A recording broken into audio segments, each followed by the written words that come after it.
Yeah. Come on. Stay with me. Stay with me. Yes. Let's go. I'm here. Got you. Got you. No. Drop it. No. Shit. Video के start में मैं आपको एक बात clear करता जाऊं कि इस वीडियो को बनाने का मकसद बिल्कुल भी ये नहीं है कि मैं लैरी व्हील्स या रैन क्रॉली की मिस्टेक्स निकालूंगा इसके अंदर, क्योंकि I am no one to जज देम। क्योंकि रैन क्रॉली जो है वो last year mister Olympia amateur में टॉप 5 में था, और लैरी व्हील्स जो है ये प्रॉब्ली दुनिया के सबसे स्ट्रॉन्ग मैन है करेंटली, और ये पावर लिफ्टर है। लेकिन इस वीडियो को बनाने का मकसद सिर्फ ये है कि अगर आप में से कोई भी बंदा 1 रेप मैक्स या इस किस्म का बहुत ज्यादा हैवी लिफ्ट करे जिम में, तो वो किस तरह इस किस्म की इंजरी से बच सकता है। तो अगर मैं इस वीडियो को एज अ पर्सनल ट्रेनर या as a certified personal trainer analyse करूं, तो ये 5 पॉइंट्स हैं जिनको मैं इन चेक रखूंगा।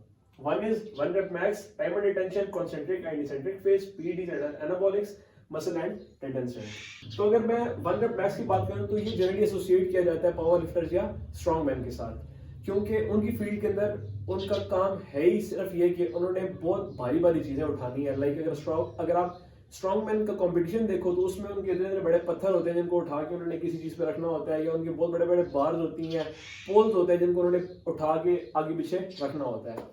जबकि अगर बॉडी बिल्डर्स की बात की जाए, जैसे कि रैन क्रॉली था इस वीडियो के अंदर, तो बॉडी बिल्डर्स का काम ये नहीं है। उनका काम सिंपल सिमेट्री के साथ है, उनका साइज के साथ काम है। उसके बाद बात आती है टाइम अंडर टेंशन की। टाइम अंडर टेंशन की बात किस तरह आती है यहाँ पे कि अगर आप देखो वीडियो को, तो जब 1 रेप मैक्स आप लगाते होते हो तो आपकी कोशिश होती है कि बार को नीचे तेजी से लेके आओ, और ऊपर जब लिफ्ट कर रहे हो तो आप थोड़ा सा टाइम एक्स्ट्रा दे सकते हो। लेकिन अगर आप वीडियो देखो तो रैन क्रॉली कर रहा क्या है कि वो बहुत स्लोली बार को नीचे लेके आ रहा है, जिससे क्या हो रहा है कि उसके मसल्स के ऊपर एक्स्ट्रा स्ट्रेस पड़ रहा है जो उसने बियर नहीं किया उसके मसल्स ने, और वो टेंडन से टियर हो गया। जबकि होना क्या चाहिए था कि अगर वो बार को तेजी से नीचे लेके आता, कंपैरेटिवली तेजी से, और ऊपर लेके जाते हुए वो अगर थोड़ा स्लो कर देता है रेप को, दैट वाज मैनेजेबल और प्रॉब्ली ये टियर ना आता। अब कॉन्सेंट्रिक एंड इसेंट्रिक फेजेस क्या होते हैं? जब वो बार को नीचे लेके आ रहा था दैट वाज कॉन्सेंट्रिक फेज, यानी कि उसका मसल जो था वो लेंथन हो रहा था, लंबा हो रहा था। और जब वो ऊपर लेके जा रहा था तो वो था इसेंट्रिक फेज, जिसमें उसका मसल शॉर्टन हो रहा था। तो इसेंट्रिक फेज के अंदर आपके पास बेंच प्रेस में होता है मार्जिन कि आप स्लो रैप लगा सकते हो, लेकिन कॉन्सेंट्रिक फेज में अगर आप इतना ज्यादा वेट लिफ्ट कर रहे हो तो आपके पास मार्जिन ऑफ एरर बहुत नेग्लिजिबल होता है। यही गलती उससे हुई कि उसने कॉन्सेंट्रिक फेज जो है उसको स्लोली लगाया, जिसकी वजह से उसके मसल और टेंडन्स के अंदर स्ट्रेंथ इतनी नहीं थी कि वो उस टेंशन को, उस वेट को बियर कर सके, और वो टियर हो गया।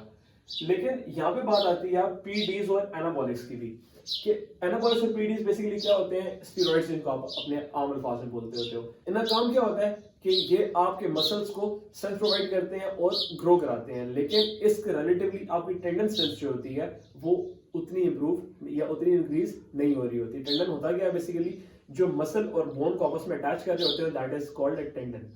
तो उसका टियर जो हुआ वो भी टेंडन से हुआ है। तो पीडीज और एनाबॉलिक्स को होने की वजह से उसकी मसल स्ट्रेंथ जो थी वो तो अच्छी खासी थी, आप उसका साइज देख के बता सकते हो, उसका मसल मास इंतहाई ज्यादा है, फिनॉम।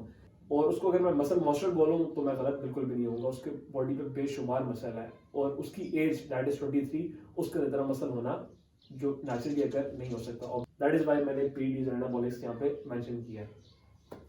तो उसका मसल स्ट्रेंथ जो था वो तो अच्छा खासा था, लेकिन उसकी टेंडन स्ट्रेंथ जो थी वो कंपैरेटिवली वीक थी, जिसकी वजह से उसका टेंडन जो था वो रप्चर हो गया। अच्छा, अगर आप उसकी फॉर्म देखो इसमें, तो उसकी जो आर्म्स हैं वो शोल्डर से ऑलमोस्ट एट अ पैरेलल है, यानी कि 180 डिग्रीज पे है, जिसकी वजह से क्या है कि उसके शोल्डर और उसकी चेस्ट पे इंतहाई ज्यादा स्ट्रेस आ रहा है। जबकि 1 रेप मैक्स में जनरली करना क्या चाहिए, या जनरली अगर आप फॉर्म देखो किसी भी बंदे की, किसी भी पावर लिफ्टर की, बॉडी बिल्डर की जो 1 रेप मैक्स लगा रहा है, खासतौर पे चेस्ट के लिए, उसमें वो करता गया है कि उसकी जो एल्बोज होती हैं वो 180 डिग्री पे नहीं होती हैं, पैरेलल नहीं होती अपनी चेस्ट की, बल्कि वो हल्की से एंगल पे आ जाती है, जिससे क्या होता है कि उसकी ट्राइसेप्स और उसके लैट्स के ऊपर वेट डिस्ट्रीब्यूट हो जाता है, और उसकी सारे का सारा जोर जो होता है वो चेस्ट के ऊपर और शोल्डर पे नहीं आ रहा होता, और वो इंजरी से बच जाता है। लेकिन रैन क्रॉली ने क्या किया कि उसकी जो एल्बो थी वो ऑलमोस्ट एट अ पैरेलल थी अपने चेस्ट के, और जिसकी वजह से उसका ये रप्चर आया।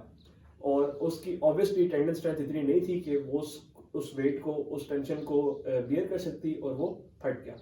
तो इस वीडियो को मैं कंक्लूड इस बात पे करूंगा कि अगर आपने कभी भी 1 रेप मैक्स ट्राई किया या अपनी कैपेसिटी से ज्यादा वेट लिफ्ट करने की कोशिश की, तो आपने ये चीज लाजमी ख्याल रखना है कि एक तो स्पॉटर आपके पास हो, जिस तरह लैरी ब्यूज स्पॉट कर रहा था, और दूसरी बात यह है कि कभी भी आपने इतना वेट लिफ्ट नहीं करना कि जिसके बारे में आप कॉन्फिडेंट ना हो कि यार ये आप पुल कर लोगे। इस वीडियो में अगर आप देखो तो रैन ट्रॉली probably was not confident enough कि यार वो ये पुल कर लेगा, क्योंकि वो जितना स्लो लेके जा रहा था नीचे, उसके माइंड में आप देखो तो प्रॉब्ली चल रहा होगा यार मैं कर सकूंगा या नहीं कर सकूंगा। लेकिन अगर आप कॉन्फिडेंट इनफ नहीं हो कि आप इतना वेट लिफ्ट कर सकते हो, तो आपने कभी भी नहीं करना।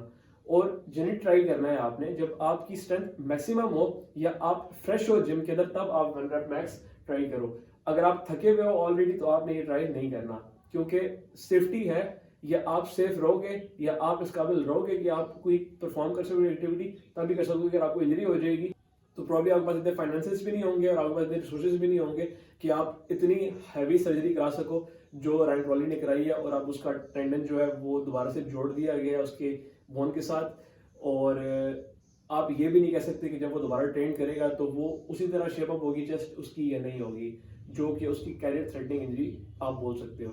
तो आपने बिल्कुल भी इस तरह नहीं करना कि आप ऑलरेडी थके हुए हो और आपने फिर ही ट्राई किए। आप जितने फ्रेश होगे तब आप ट्राई करो, तो दैट इज मैनेजेबल, लेकिन उसके अलावा आपने ये रिस्क नहीं लेना। और बीइंग अ पर्सनल ट्रेनर मेरा आपको मशवरा ये है कि आप 1 रेप मैक्स ट्राई ना भी करो तो कोई मसला भी नहीं है। उसकी जगह अगर आप for example 1 rep max try कर रहे हो 100 kg के ऊपर, उसकी जगह अगर आप 70 kg पे 80 kg पे 5 रेप लगा सकते हो, 4 रेप लगा सकते हो, that is much more feasible for you, या आपके मसल्स के लिए ज्यादा बेहतर होगा वो, बजाय से कि आप 1 रेप मैक्स लगाओ। 1 रेप मैक्स करना कोई बहादुरी नहीं है। तो जब भी आपने जिम में कोई भी एक्सरसाइज लगानी है, सबसे पहले अपनी सेफ्टी इंश्योर करनी है, उसके बाद आपने कोई काम करना है। अगर आप कॉन्फिडेंट नहीं हो, आपने बिल्कुल भी वो चीज़ ट्राई नहीं करनी। और आई होप आपको इस वीडियो से मेरा मैसेज मिल गया होगा कि आपने कौन कौन सी चीज़ें नहीं करनी जिसकी वजह से ये इंजरीज हो सकती हैं और आप सेफ रह सकते हो। आई होप आपको वीडियो पसंद आई होगी। अगर आपको वीडियो पसंद आई है तो लाजमी इसको लाइक करना, शेयर करना, ताकि ज़्यादा से ज़्यादा लोगों तक ये इन्फॉर्मेशन पहुंचे, और चैनल सब्सक्राइब करना बिल्कुल भी मत भूलना। प्लस रमज़ान आ रहा है, तो रमज़ान में मैं weight gain, weight loss for both women and men plans दे रहा हूँ, और उसके साथ वर्कआउट प्लान्स भी दे रहा हूँ बिल्कुल फ्री, जो आप डाउनलोड कर सकोगे और आप उनको फॉलो कर सकोगे और आपको रिजल्ट्स मिलेंगे। So stay tuned for that. Thank you so much.